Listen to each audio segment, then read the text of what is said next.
Santahan, le monde a été choqué il y a quelques semaines lorsque Chokri Belaïd, c'est un opposant tunisien et un homme remarquable, a été assassiné. Et je crois que là, il faut qu'on consacre effectivement à sa mémoire un hommage. Vous savez, ça me fait plaisir de rendre hommage à Chokri Belaïd. Plus j'écoute les vidéos qu'il a consacrées à la vie politique, plus je me rends compte de la grandeur de cet homme. Cette grandeur ne s'explique pas simplement par l'action, mais par la connaissance aussi. C'est vraiment une sorte de héros grec qui a joint la praxis et le logos. C'est énorme. Par exemple, et puis, quand je l'entends parler, je dis, mais c'est moi qui donne les cours à Louis le Grand, ou à Henri IV, ou à l'école polytechnique. Je l'ai entendu dans une vidéo où c'était extraordinaire, où il citait des œuvres que rarement des hommes politiques connaissent, et qui montrent des œuvres vraiment qui ont changé toute la pensée arabe du XXe siècle. Ici, Taha Hussein, de la poésie anté-islamique, fi sha'r jahili. C'est quoi de la poésie? C'est un livre des années 20 qui avait fait une révolution à l'époque. C'est Taha Hussein, vous savez, ce grand intellectuel égyptien qui est venu à Paris et qui a écrit un ouvrage où il doute de la poésie qui a précédé l'islam. Mais, quand on doute de la poésie qui a précédé l'islam, on touche à un sujet très délicat, parce que la langue du Coran ressemble à la langue de la poésie anté-islamique. Donc, qui touche à l'un, touche à l'autre. Et pour cela, il a été exclu de l'université, puis finalement, il a été réhabilité. Mais la modernité arabe, vraiment, au niveau intellectuel, démarre avec cet ouvrage de Taha Hussein, de la poésie anté-islamique. Et lui en parle, il le cite parmi tant d'autres. Il va plus loin. Moi, je parle des penseurs rationalistes, les Mu'tazilites, dans mes cours. Il dit, les penseurs Mu'tazilites, c'est important. Qui c'est qui les a attaqués? Ce sont les Hanbalites. Les Hanbalites, qui sont-ils aujourd'hui? Ce sont les maîtres à penser des djihadistes, des takfiris. Vous voyez? C'est-à-dire que ces positions politiques, c'est pas du bluff, c'est pas dans l'air. Non, non, c'est quelque chose de solide. Il a une tête bien faite. Les références qu'il cite sont toutes de premier ordre. Et on voit qu'il les a lues. Et rien que si on prend les personnages ou les ouvrages cités, c'est énorme comme apport culturel. Il leur dit que, par exemple, vous savez, l'islam n'a pas aboli l'esclavage. Dans le Coran, l'esclavage est quelque chose d'institué. Mais l'islam encourage à affranchir les esclaves. Et là, il nous étonne en nous disant, vous voyez, il y avait un Tunisien il y a 5 siècles qui a aboli l'esclavage en Tunisie, qui a précédé tout le monde.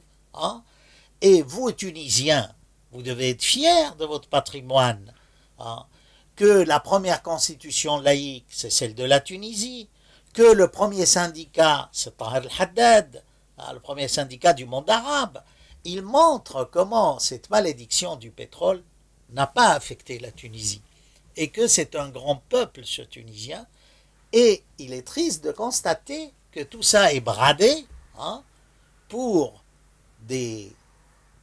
une pensée superficielle de prédicateurs importés, payés par le Qatar et l'Arabie saoudite, ou ces satellites qui couvrent le monde entier, de pensée intégriste, fanatique, et qui détruit, n'est-ce pas, cette société tunisienne qui est une des plus modernes.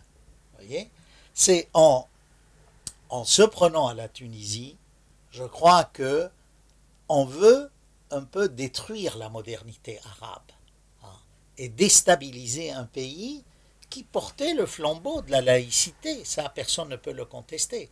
Et vous voyez, ça c'est l'aspect connaissance. Mais passons à l'aspect praxis, comment il luttait. Et là, on reconnaît un avocat de premier ordre qui veut traduire en justice le ministre de l'Intérieur, Ali El-Arayed. Pourquoi?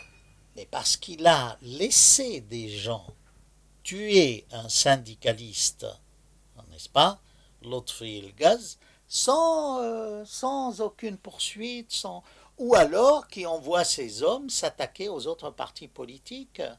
Il a saisi des SMS très compromettants pour le ministre. Et c'est là où on se rend compte que pourquoi aujourd'hui ce Arayed qui était ministre de l'Intérieur est devenu Premier ministre, c'est peut-être pour cacher et camoufler les assassins de Belaïd. Et parce que ce Arayed est un peu l'homme à tout faire de Ranouchi, qui est à l'origine de ce parti islamiste. Voilà, dans Narda, hein, vous voyez. Alors, et là, on se rend compte aussi qu'il a touché, qu'il a violé des tabous. Par exemple, il est d'une audace, et dans la pensée et dans l'action. Il a dit qu'il allait traduire en justice aussi ceux qui ont envoyé des djihadistes en Syrie, parce qu'il a des plaintes des parents, de certains parents de ces djihadistes. Mais permettez-moi d'ouvrir une parenthèse, c'est que ce djihadisme tunisien exporté en Syrie a outrepassé mais toute logique. On est arrivé à une jurisprudence islamique de djihad, de guerre sainte. Mais quelque chose de honteux.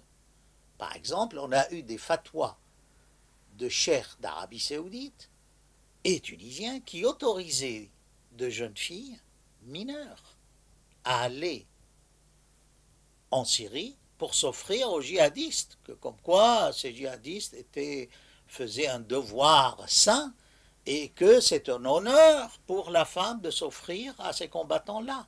Et on a eu récemment une jeune fille tunisienne de 16 ans, dont le cadavre a été rapatrié en Tunisie, qui s'était offerte aux djihadistes. Vous voyez, comment voulez-vous que des gens de gauche, qui ont lutté toute leur vie, qui connaissent la pensée de gauche, qui connaissent, lui par exemple a fait un poème pour Hassan Mroué. Hassan Mroué, c'est un grand penseur libanais de gauche.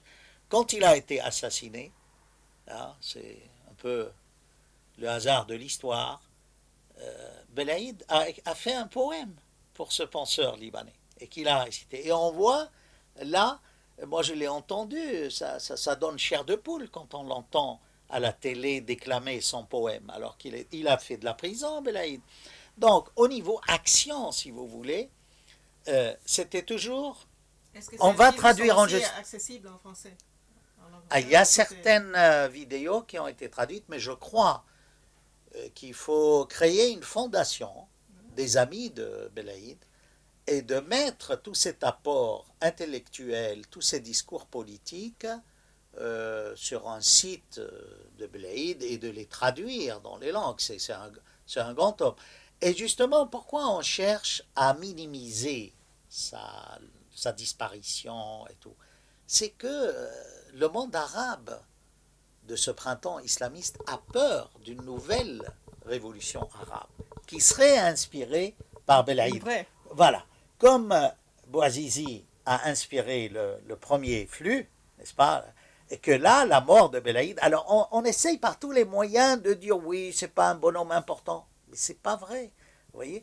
Et son audace, c'est qu'il a osé également s'attaquer au Qatar. Il dit au ministre, il lui dit, vous êtes l'agent du pays de la normalisation avec Israël, c'est-à-dire le Qatar. Vous êtes agent de l'Arabie Saoudite. Cette guerre en Syrie n'est pas la nôtre. Pourquoi un type, un cheikh bien nourri, sous un appareil d'air conditionné dans le Golfe, appelle nos jeunes Tunisiens à aller se faire tuer en Syrie. Mais de quoi on se mêle, hein? Alors, là, il rappelle tout le rôle des cheikhs tunisiens de Zeytouna, c'est la grande université traditionnelle de Tunis, qui a donné Ben Achour, un grand exégète du Coran, qui a donné une pensée moderne en islam. Vous voyez, c'est Belaïd, c'est la Tunisie concentrée. On a l'intelligence, la subtilité, l'audace. Et plus vous vous enfoncez, comme on dit, dans l'analyse de ce qu'il a dit, on se rend compte de la grandeur du bonhomme. Hein. C'est que quand ils l'ont tué, il savait qu'il s'attaquait à quelqu'un de très important. Ça, c'est clair. Alors, les tabous qu'il a violés, c'est quand il a osé accuser ouvertement le Qatar. Un de ses derniers dossiers, à la veille de son assassinat, il dit qu'il avait que le Qatar vient d'acheter des palais présidentiels de Ben Ali et à un prix très intéressant. Et ça se passera pas comme ça. Voilà. Et alors, c'est que il a réussi à convaincre les gens que lui irait jusqu'au bout dans ses procès, même dans des procès internationaux, concernant par exemple l'empoisonnement de puits, le déclenchement d'incendies criminels menés par le ministère de l'Intérieur ou par des gens qui sont de sa famille contre d'autres villages. Vous voyez, ça faisait trop. Ou par exemple, les policiers étaient là, ils n'intervenaient pas. On leur disait, mais vous voyez qu'on est attaqué, hein, qu'ils sont en train de brûler nos sièges de parti, on n'a pas d'ordre d'intervenir. Donc, ça a été l'avocat des paysans, des ouvriers, comme on dit en islam, des opprimés, mustadrafin. Et ça, c'est une idée. C'est-à-dire, Belaïd, bien que de gauche, et défendant des idées très laïques, paraissait beaucoup plus musulman que la majorité de ces djihadistes. Quand on pense et à son verbe haut, fort, juste, et à son action audacieuse, et qui n'a pas peur d'être emprisonné. D'ailleurs, il se savait menacé. Hein. Et je crois que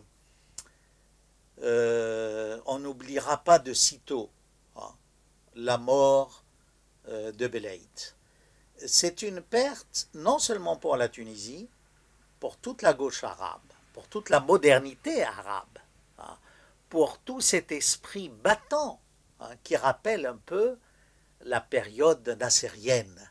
Ça faisait longtemps qu'on n'avait pas de leader comme Belaïd, qui sache parler, convaincre les gens, s'investir. Et je crois que l'histoire retiendra Belaïd et le mettra au même niveau que Bourguiba, que Che Guevara, enfin beaucoup de gens qui au XXe siècle ont donné beaucoup à la pensée, à l'action tiers-mondiste, de gauche, à la justice sociale. Et je m'incline et j'appelle tous mes élèves, combien nombreux, tunisiens, que j'ai eu il y a 35 ans, à réécouter ce grand champion des droits de l'homme que fut Belaïd.